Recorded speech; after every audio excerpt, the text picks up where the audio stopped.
I'm curious if you have a memory. I mean, I know that it's really this year you've started to do a lot of the school talks, but has there been one moment that really impacted you from being at a school, having an interaction with a student or a class that really stands out to you?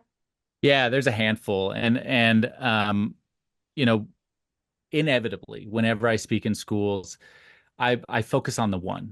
I know that of the 500 to 1,000 kids that are in the audience, there's a handful of different kids. There's one group who is way too cool for whatever I'm saying. They don't want to hear it. There's another group who is way too cool, but they're listening. Mhm. And then there's this group of kids who really, really need this.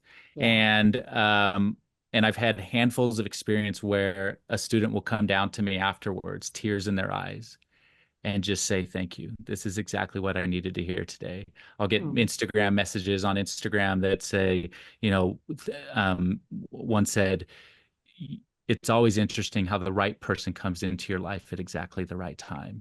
I got another Instagram message about 3 weeks ago from a student in Idaho who messaged me and said, I really, really want to thank you. You saved my life today.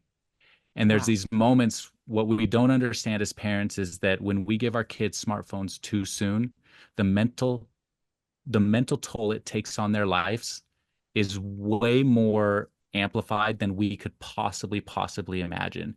And there Yeah. are too many students, too many kids today that are suffering in silence because we made a decision to give them a smartphone. And Mm.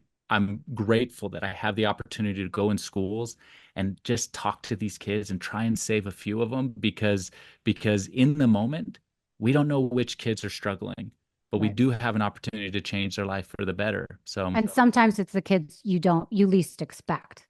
yeah, I've spoken to parents who've lost their kids to suicide because, and they had no idea. They had no idea their yeah, kids were going through that. It is the worst thing. And as a parent, you obviously always want to get your child to speak to you, but inevitably they are not going to want to talk to their parents usually. So it's somebody yeah. like you coming into the school, reminding them, keeping their minds open. I think it's so important We for have someone like you to we make have those to pivots. we have to as parents today, especially in the digital age, we have to lose the not my kid mentality. I Yeah. think it's too easy to say, well, no, mental health problems happen to other kids. Mental health happens to, it's not, it would never happen. Like I'm a good family. We go to church. We have like there's so much good in our lives. Why us, right? Yeah, you got to start thinking not my, or you can't start thinking not my kid because it is not the answer anymore because there's too Right. many stories of kids who are struggling today, but they look really happy on the outside, right? They look Right. like they're doing really good, but they're suffering in silence. And we need to be really cognizant of that as parents and be present in their lives. Something else I noticed last night in looking at your approaches, you have something called the SOS approach. Can you talk Mhm. about that? I really loved it. Yeah, absolutely. So, this ties back to the second of strength. But what it is it's the SOS, second of strength approach. And I think that any goals, anything you want to accomplish in life, and can come back and tie back to this simple approach. And so the first S is all about setting your intentions.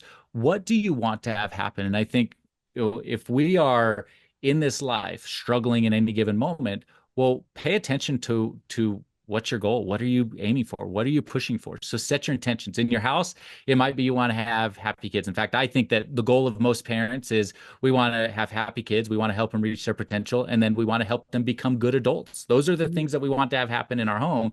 And if I can like send my kids off to like life after living in my house and they become good adults, like I think I've checked those boxes. I think I'm doing Mhm. pretty good, right? So what do you want to have it to happen? And it could be with working out. I want to, lose some weight. I want to become stronger. I want to become mentally fit, whatever it is, right? What is the intention you want to have happen in your life?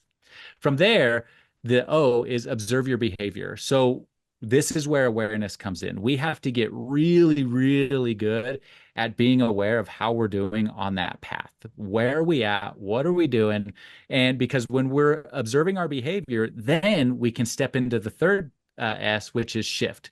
And we want to shift with our second of strength. So the simple example from exercise, right? If you want to be healthier and that's your goal, well, Okay, how's your behavior? How's your eating habits? How's your snacking? Are you working out in the mornings or the afternoons? Like, are you checking those boxes every single day? Yes, no, maybe so. If you're not, okay, what's the shift you need to make? Walk upstairs right now, grab that bag of chips, grab that can of soda, and dump it out. Throw it away. That's what your 1 second of strength is for. And Right. so as you think about teenagers, if you are in that moment, so what do you want to have, what do you want to accomplish? If you want to make the sports team, okay, well, okay, let's observe some behaviors. Are you putting in the time? Are you putting in the effort? How much are you scrolling on your phone?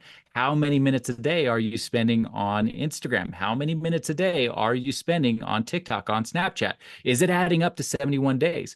If you are, if your intention is to make a sports team, become the best version of you, whatever that is, and you observe that you're spending a whole heck of a lot of time on social media, then we have to make that shift. We have to make that shift in that one moment because we can't reach our potential and achieve what matters most to us if we are not overcoming these obstacles that are standing in our way by observing our behavior. So that's the SOS approach to literally any goal, anything you want to accomplish in life ties back to that simple 3-step process. I'm putting myself in a kid's shoe right now, Yeah. thinking, I'm hearing all this information from you. What if a child feels really lost about knowing what they want to do, knowing what means something to them? If they're like, okay, I hear what you're saying, but if I put my phone down, what am I going to do? How am I going to figure out how to be the best version of myself? Like, what Yeah. can you give some tips of like how kids can find something that means something to them? Yeah, it becomes an experiment, to be Mhm. honest. We just have to start trying new things because when we slip into that comfort zone of just scrolling on our phone, we're not ultimately achieving anything we really want in the future, right? Right. So it comes down to trial and error. And it's okay to try something and fail. It's okay to try something. And parents, we need to support our kids in this moment, right? Like, hey, you want to try something new? You want to go out for that club? You want to try this? You want to, that's fine. Let's lean into that, and they may try it for a couple of weeks and decide that, hey, I actually don't like fishing. Okay, cool. Let's not fish anymore, right? Or whatever it is, right? Let's try the things and move forward. But what I Mhm. do know is if we're spending so much time in instant gratification on our phones, we're never going to find that lasting satisfaction. We're never Yeah. really going to arrive at the place that we want to arrive. So I think it comes down to trial and error. And I think it comes down to supporting our kids in anything that they want to try, any endeavor that they're after. But we do have to recognize that it may not work, they may fail at it, and that's okay. But then our reaction is what matters most when something goes awry, when something isn't right. It's okay. Let's be neutral about it. Let's support them into their next adventure. And at some point, they'll figure it out. But let's remember that same thing we talked about a few minutes ago. This part of their life, they don't have to have it figured out. 7% of their life, parents, we don't have to have them figured out yet. They don't need to know yet. Let's not place our expectations on them because that's too heavy, Right. right? They're going to figure it out. They're going to be fine. They're going to become motivational speakers or whatever they're going to become, right? They're going to become that person. Let's not place our fears of their failures on them Right. because that's, I think, the biggest challenges that parents as us we face is that Hmm. we know, like, we can see like this 30,000 foot view of like our kids' potential. We know they've got this incredible potential, but then when they don't live up to it, we come down on them for it. Yeah. Let's help them and celebrate them where they're at now instead of knocking them for what they haven't become yet. Yeah.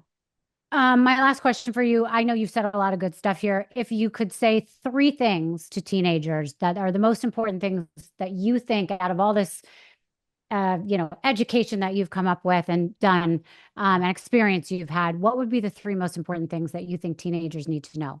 Yeah, I think the first is they need to recognize how incredible they are. In a world that can be really heavy, in a world that there's a lot going on, don't lose sight of how far you've come and how incredible you are. So that's the first thing. The second thing is embrace their beauty and their self-worth.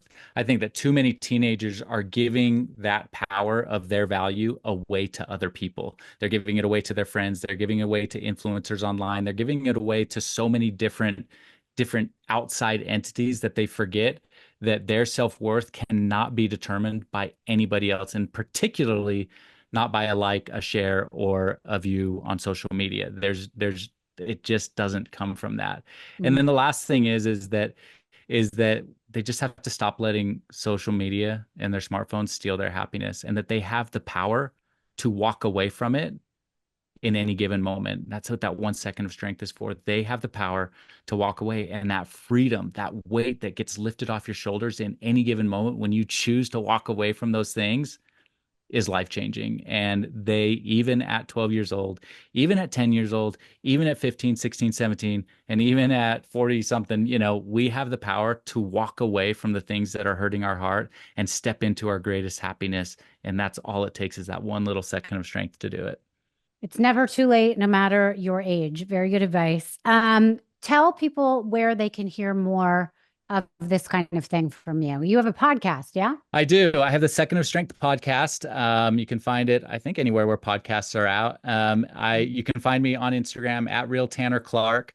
I think my website, 1 Second of Strength, if you're interested in having me come and speak at your school. But yeah, reach out. Happy to answer any questions and help in any way I can, because our kids need that.